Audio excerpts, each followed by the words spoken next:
Shalom, Shalom Aleichem, Besem Yeshua Hamasya. Salam damai sejahtera di dalam Tuhan Yesus Kristus. Saya Pastor Abraham Nelson Handoyo yang ingin menyampaikan pesan Tuhan buat hari ini, buat saudara kekasih Tuhan. Sebelumnya saya ingin menyapa buat umat Tuhan, kekasih Tuhan dimanapun berada yang mendengarkan siaran rekaman ini. Apa kabar? Tuhan, kita semua kabarnya selalu baik. Kita hidup di dalam kebaikan dan kemurahan Tuhan. Ada amin. Oke, sebelumnya kita berdoa terlebih dahulu ya. Bapa dalam surga, kami mengucap syukur terima kasih. Kami mengenal, kami menyembah Allah yang benar, yaitu di dalam Yesus Kristus Tuhan. Kami mengucap syukur terima kasih Tuhan buat segala kebaikan-Mu, buat segala kemurahan-Mu, kasih setia-Mu sampai hari ini kami boleh ada. Itu semua Engkau begitu mengasihi, Engkau begitu mencintai kami semua. Kami sungguh mengucap syukur terima kasih Tuhan. Sebentar kami akan mendengarkan pesan Tuhan. Biarlah lewat pesan-Mu ini menegur setiap kami, memberkati setiap kami, bahkan mengubah kehidupan kami menjadi apa yang Kau kehendaki, hidup kami sesuai dengan firman Tuhan. Terima kasih Tuhan Yesus, kami siapkan hati kami, pikiran kami untuk ditegur lewat firman-Mu. Dan kami percaya ketika kami ditegur dan hidup kami berubah, hidup kami selalu diberkati oleh Tuhan.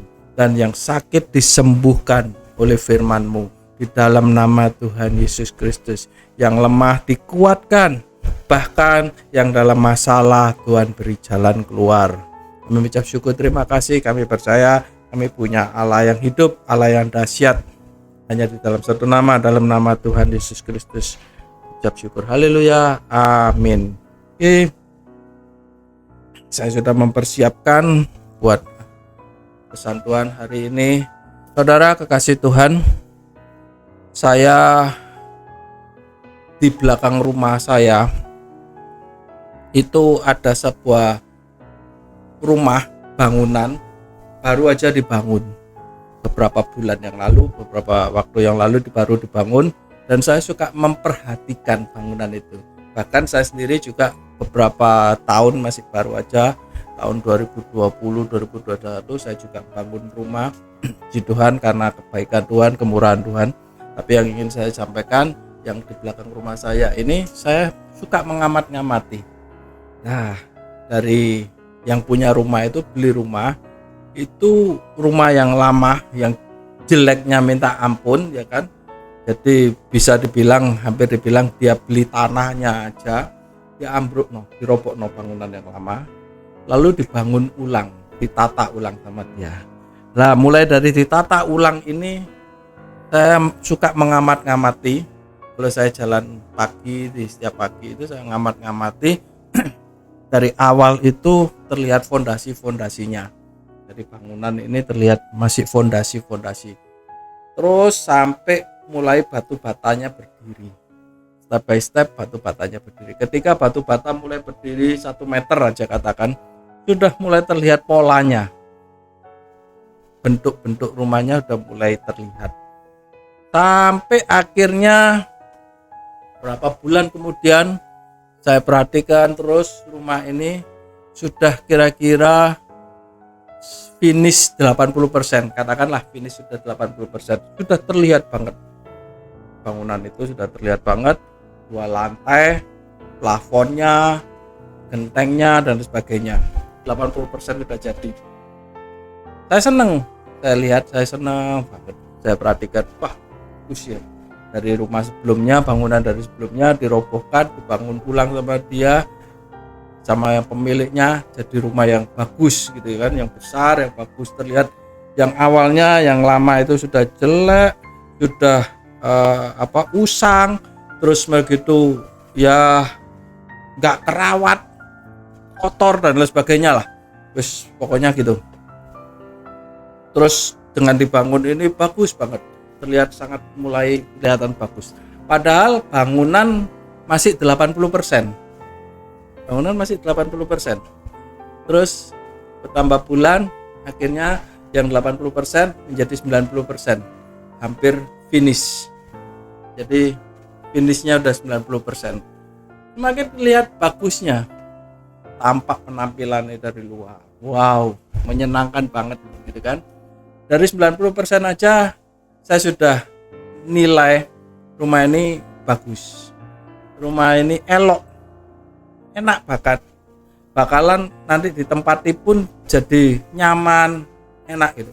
Saya perhatikan ada lubang angin-anginnya, di belakang itu enggak tertutup full, jadi masih ada space untuk sirkulasi udara. Terus plafonnya juga tinggi, tataan gentengnya untuk jatuhnya air hujan itu juga semua teratur rapi dari dibandingkan dengan rumah yang lama. 90% sudah terlihat bagusnya. Di depan itu ada pilarnya, ada 2 pilar yang besar menjulang tinggi ke atas, 2 lantai rumahnya, sudah terlihat 2 lantai. Nah, saudara perhatikan, 90% saya sudah melihat bagaimana eloknya, bagusnya, dan masuk sampai 100% benar-benar sudah sempurna, sudah selesai bangunannya, sudah finish, katakan sudah selesai sempurna. Wah, tambah saya tametin, bagus banget rumahnya, gede, terlihat bagus gitu kan. Nah, singkat cerita, saya mulai berpikir, Roh Kudus juga memberi saya hikmat, pewahyuan. Roh Kudus ngomong sama saya, kamu perhatikan rumah ini bagus, ya Tuhan. Tapi ketika bangunan rumah ini ditempatin 1 tahun, 2 tahun, 3 tahun, ya kan, oleh pemiliknya, kalau seandainya saya melihat rumah-rumah yang lainnya di sekitarnya, di sekelilingnya, nah, rumah-rumah yang lainnya ini bukannya dulu awal dibangun jelek, bukan dibangun itu sudah usang, enggak, sama kayak yang baru dibangun itu, ya kan. Tapi ketika berjalannya waktu, kenapa ada perbedaannya? Ada yang rumah masih tetap bertahan, kelihatan bagusnya, sedap dipandang, sehingga penghuninya pun yang tinggal di dalam situ nyaman, enak gitu. Keluar masuk dalam rumah, tinggal di dalam rumah itu juga nyaman, bersih lagi kelihatan. Tapi ada sebaliknya, ada rumah yang, maaf bahasa Surabayanya, bahasa Jawa Surabaya itu rungsep. Apalagi ada orang yang bilang sowong, ya kan, sowong itu ada roh-roh halus yang tinggal juga di sana. Terus begitu rumahnya mengesankan nggak sehat sama sekali, sehingga penghuninya yang nggak sehat, bolak-balik sakit. Akhirnya ya udah, gantian sakitnya, ekonominya semakin parah, ya kan, udah dapat berkat buat untuk berobat melulu karena nggak sehat rumahnya. Jorok lagi, banyak barangnya, banyak kebun binatangnya, ada tikus, ada kecoa dan lain sebagainya, banyak piaraannya lagi, bau lagi. Perhatikan yang rumah baru dibangun dengan di-maintenance, dengan dirawat, dijaga. Rumah itu walaupun sudah lama, sekian tahun, mungkin katakan sampai 10 tahun, 20 tahun, kalau rumahnya dirawat terus, dijaga terus, kebersihannya dijaga, diperhatikan, barang-barangnya yang di dalam itu juga nggak sembarangan, ya kan, semua barang ada di dalam rumah, wis barang yang nggak bermanfaat, yang bikin kotor dan sebagainya, tetap disimpan, ada di dalam rumah itu dengan yang benar-benar dijaga. Nggak masuk no barang sing, ya istilahnya barang sing nggak bermanfaat lah, dimasukin dalam rumah itu jadi beda, sehingga membuat orang yang tinggal itu lebih nyaman, lebih enak. Bukan cuma yang tinggal, bahkan orang lain yang melihat rumahnya enak ya, rumahnya bagus, elok ya, rumahnya adem gitu, rasanya nyaman gitu ya. Saya gak melok tinggal di rumah itu, saya yakin kalau saya tinggal di rumah itu enak gitu. Lah, orang lain itu bisa ngerasain kayak gitu, sampai punya pikiran kayak gitu. Apa yang membedakan? Nah, buat hari ini kita belajar. Tuhan ngasih saya hikmat pewahyuan lewat apa yang saya dapatkan. Temanya, saya beri tema tubuh kita adalah bait kudus. Tubuh kita ini adalah bait kudus. Sekali lagi, tubuh kita adalah bait kudus. Tirukan ke saya.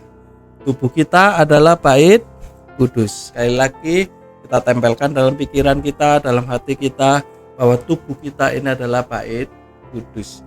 Bait kudusnya Tuhan, bait kudusnya Allah ya. Saudara, kalau saya tadi di awal saya kasih ilustrasi, saya kasih gambaran bagaimana rumah yang awalnya dibangun sudah ada pola-polanya, sudah bisa terlihat dari pola-polanya. Sama ketika kita ada di dalam kandungan ibu kita masing-masing, Tuhan itu sudah memberi rancangan-rancangan hari depannya yang penuh harapan.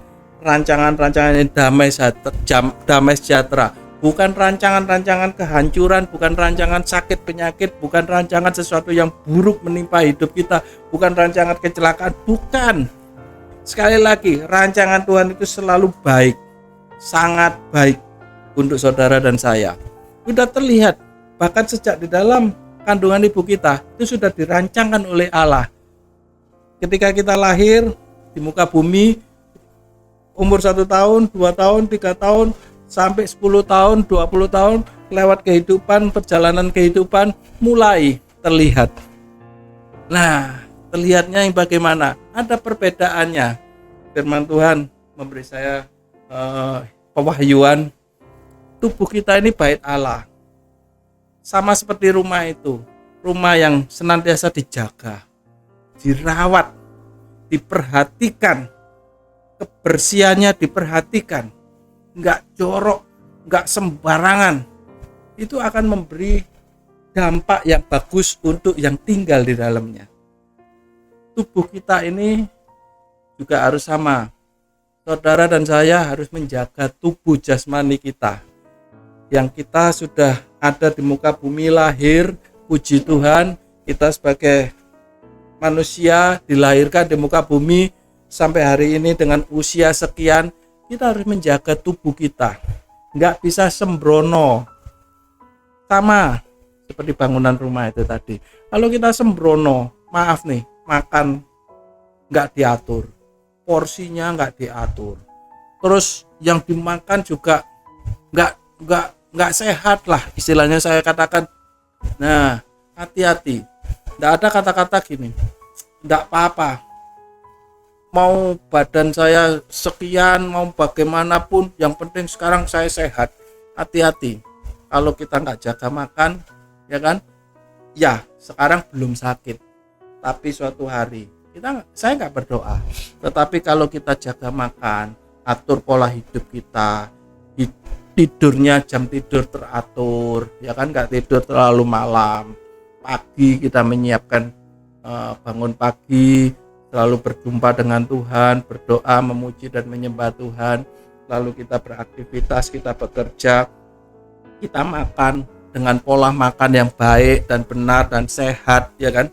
Bukan masalah mau badan seberapa, tapi kalau pola makan kita baik dan benar, pola hidup kita baik dan benar, apalagi ditambahi lagi kita berolahraga, membuat kita, tubuh kita itu sehat, terjaga. Bukan cuma sekedar ya sudah asal pokoknya kita hidup. Banyak orang-orang, ya maaf nih, di luaran sana saya katakan, nggak mikir. Akhirnya ya beberapa teman saya masih kepala 3 waktu itu sudah dipanggil Tuhan. Ada yang umur 40 sudah dipanggil Tuhan, beberapa dipanggil Tuhan. Umur 50 belum capek 60, 70, 80 sudah dipanggil Tuhan. Sakit inilah, sakit itulah dan lain sebagainya.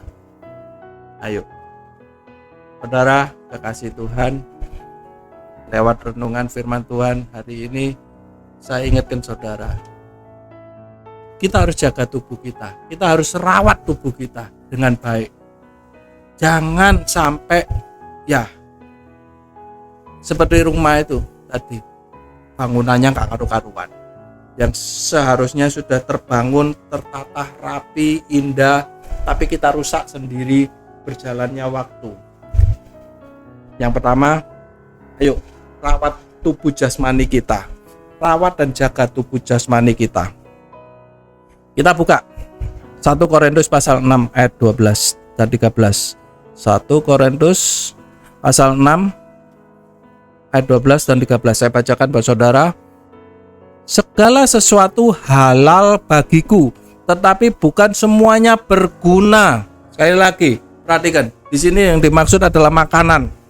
Segala sesuatu halal bagiku, tetapi bukan semuanya berguna. Segala sesuatu apapun itu, bukan cuma makanan. Sesuatu apapun yang bisa masuk dalam pikiran kita, bisa masuk dalam lewat mata kita, lewat pendengaran kita, terutama yang masuk dalam mulut kita. Segala sesuatu halal bagiku, tetapi bukan semuanya berguna. Segala sesuatu halal bagiku, tetapi aku tidak membiarkan diriku diperhamba oleh sesuatu apapun. Selanjutnya yang ke-13, makanan adalah untuk perut dan perut untuk makanan, tetapi kedua-duanya akan dibinasakan oleh Allah. Sampai di sini. Firman Tuhan bilang, katakan memang semua halal bagimu, tapi perhatikan dulu. Bermanfaat enggak? Berguna enggak? Bikin tubuh kita sakit atau sehat? Maaf nih, contoh yang rokok. Loh, kan enggak ada di Alkitab, mana ada tulisan no smoking. No smoking itu di pom bensin. Ya kan, Alkitab enggak ada tulisan no smoking. Jadi saya kalau di pom bensin aja enggak ngerokok. Tapi begitu keluar dari pompa bensin Pertamina, ya gak apa-apa saya mau ngerokok. Firman Tuhan Alkitab gak ada.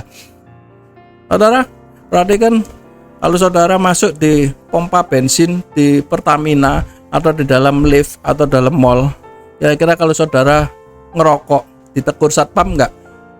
Disuruh keluar gak? Disuruh minggir gak sama satpamnya? Ya kan? Di surga juga sama. Orang-orang perokok gak boleh masuk. Ya kan? Mungkin saudara bisa bilang, oh nggak ada tulisan no smoking. Ya saudara perhatikan aja, di pompa bensin aja dilarang saudara masuk. Di dalam lift, di dalam mall aja saudara dilarang masuk, apalagi di surga. Itu gampangnya aja, gambarannya kayak gitu ya saudara. Saudara perhatikan, segala sesuatu itu halal, tetapi kita harus menimbang. Kita harus bijaksana. Apakah ini bermanfaat atau enggak? Kalau rokok nggak bermanfaat, kalau alkohol nggak bermanfaat, apalagi khususnya narkoba nggak bermanfaat, buat apa? Bukan cuma itu aja, banyak hal, makanan dan sebagainya. Kalau memang ini, kalau saya terlalu banyak makannya, ya puji Tuhan, saya diberkati, ya baik, puji Tuhan. Ya kan, siapa yang nggak senang diberkati? Tapi kita harus waspada, nggak bisa terlalu makannya yang semua kita makan. Apalagi sudah tahu kolesterolnya tinggi, triglyceridnya tinggi, LDL-nya tinggi, makan aja terus. Hati-hati. Firman Tuhan katakan makanan untuk perut dan perut untuk makanan, tetapi kedua-duanya akan dibinasakan oleh Allah. Maksudnya gini, jangan diprioritaskan hidup kita. Memang makanan untuk perut, nggak makan ya gimana kita, kan gitu kan. Perut ini untuk diisi makanan, tapi jangan diprioritaskan. Jangan itu yang diutamakan dalam hidup, ya kan. Yang harus kita utamakan bukan urusan perut, tetapi justru sebaliknya.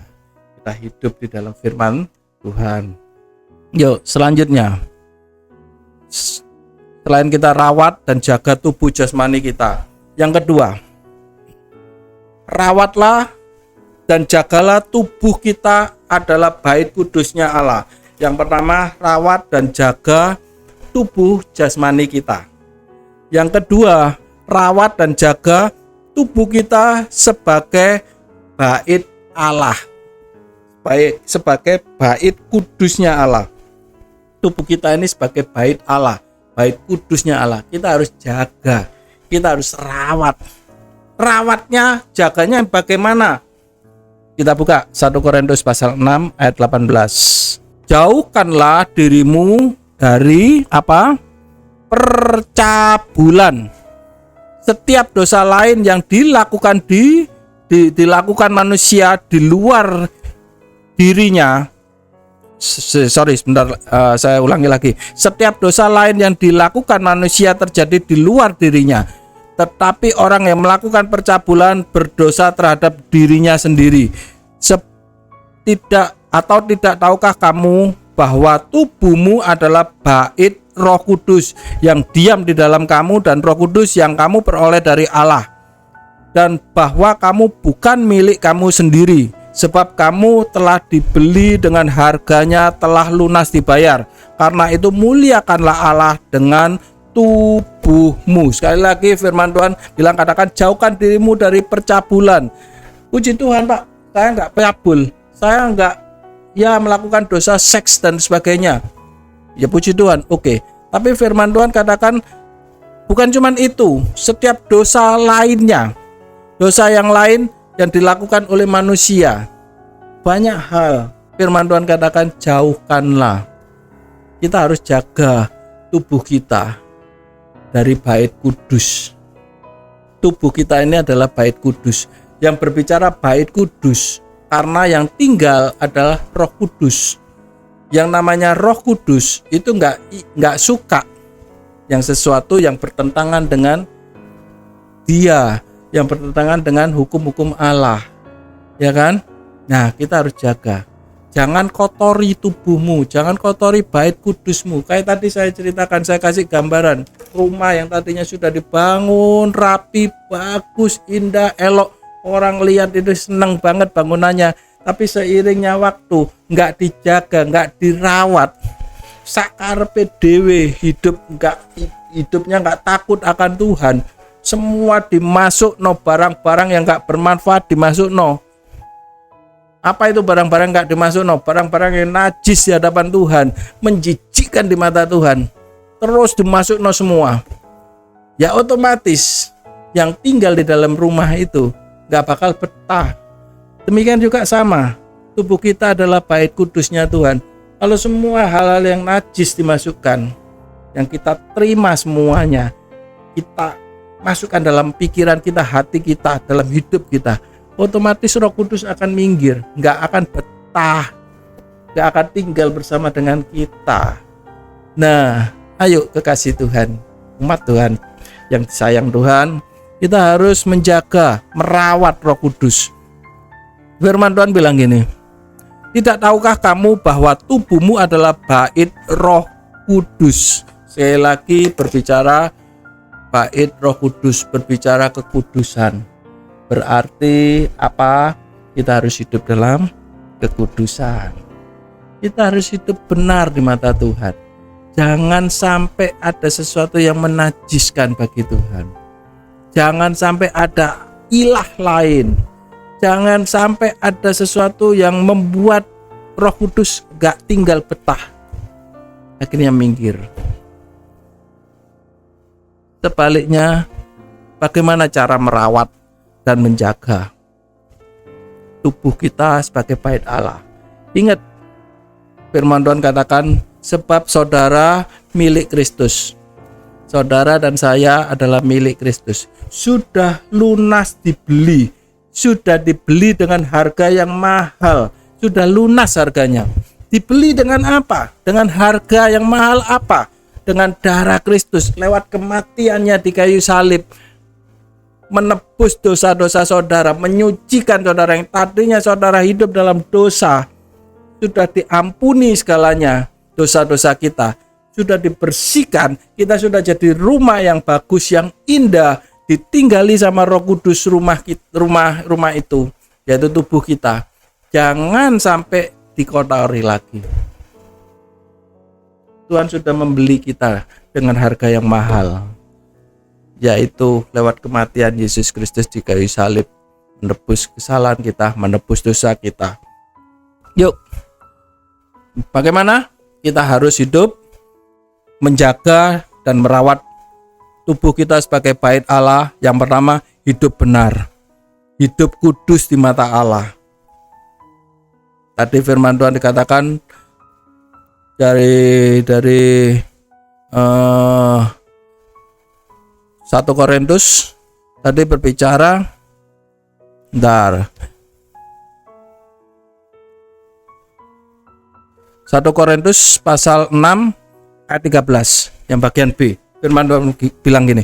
Firman Tuhan katakan gini. Tetapi tubuh bukanlah untuk percabulan, melainkan untuk Tuhan, dan Tuhan untuk tubuh. Sekali lagi, tetapi tubuh bukanlah untuk percabulan, melainkan untuk Tuhan, dan Tuhan untuk kita. Berbicara, kita harus hidup dikenan oleh Tuhan. Kita hidup dalam kekudusan. Kita harus jaga hidup kita. Oke? Ya. Perhatikan. Percabulan itu gimana sih? Apakah berbicara cuma dosa seks? Enggak cuma dosa seks. Enggak cuma berbicara dosa seks, apalagi zaman sekarang. Zaman serba internet dan sebagainya. Bukan cuma berbicara dosa seks, bahkan kita punya ilah lain, kita punya Allah lain, ya kan? Mungkin katakan kita mengalah, kita mengkultuskan yang lainnya, bukan Allah yang kita sembah di dalam Yesus Kristus, ya kan? Mengkultuskan mungkin manusia, mungkin orang, mungkin siapalah, atau mungkin uang dikultuskan. Itu sudah hal yang najis di mata Tuhan, tidak menyenangkan hati Allah. Hati-hati. Oke. Hidup benar, hidup kudus di mata Allah. Karena di dalam diri kita, hidup kita ada roh Allah. Ada amin. Saudara dan saya hidup selalu dipimpin oleh roh Allah, karena hidup kita ada roh Allah. Harus kita jaga.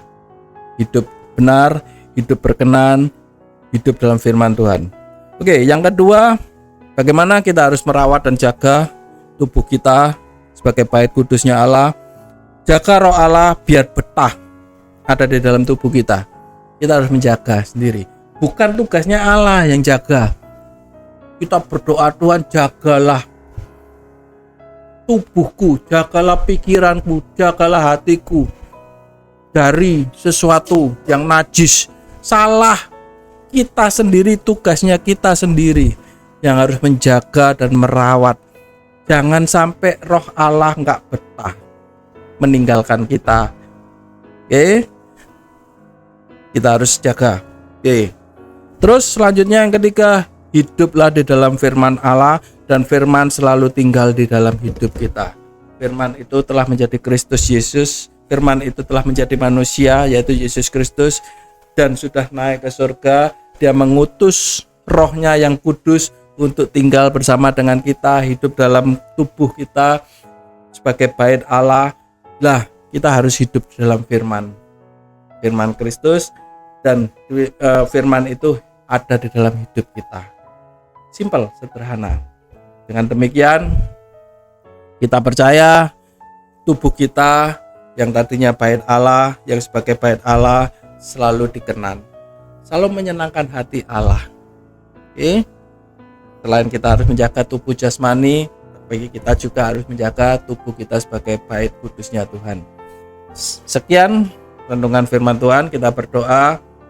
Kami mengucap syukur, terima kasih Tuhan, lewat laporan firman-Mu bahwa tubuh kami yang ada ini sebuah berkat anugerah yang luar biasa yang sudah Kau berikan kepada kami semua, untuk kami boleh menikmati kehidupan yang ada di muka bumi ini. Selepas berapapun usia kami, umur kami bisa menikmati semua kebaikan-kebaikan Tuhan di muka bumi. Maka sepatutnya dan seharusnya kami menjaga dan merawatnya Tuhan. Kami harus menjaga dan merawat tubuh jasmani kami, sehingga kami boleh selalu senantiasa sehat, dan dengan kesehatan kami senantiasa dapat mempermuliakan nama Tuhan Yesus Kristus. Kami lewat kesehatan kami senantiasa dapat menceritakan semua kebaikan-kebaikan Tuhan Yesus Kristus. Kami ucap syukur, kami juga selalu akan menjaga.